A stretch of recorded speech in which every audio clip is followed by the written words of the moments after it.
বৈষম্যহীন একটি বাংলাদেশ জামায়াতে ইসলামী ও ইসলামী ছাত্র শিবিরের কেন্দ্রীয় ও স্থানীয় নেতৃবৃন্দের উপস্থিতিতে পুরো মাঠ উৎসবমুখর হয়ে ওঠে।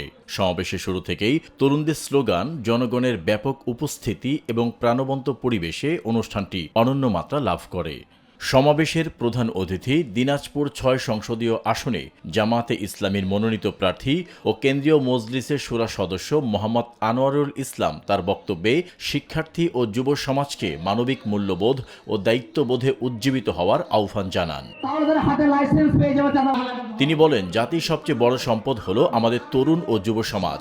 নৈতিকতা, দেশপ্রেম ও দায়িত্বশীলতাই তরুণ ও যুবদের সফলতার মূল চাবিকাঠি। বেকার শিক্ষিত যুবকদের কর্মসংস্থান হবে দলের পরিচয় নয়, ধর্মের পরিচয় নয়, আত্মীয়র পরিচয় নয়, যোগ্যতার ভিত্তিতে।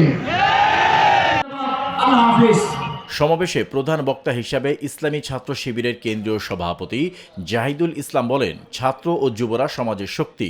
দেশের প্রতিটি পরিবর্তনের পিছনে তরুণদের ভূমিকা সবচেয়ে বেশি।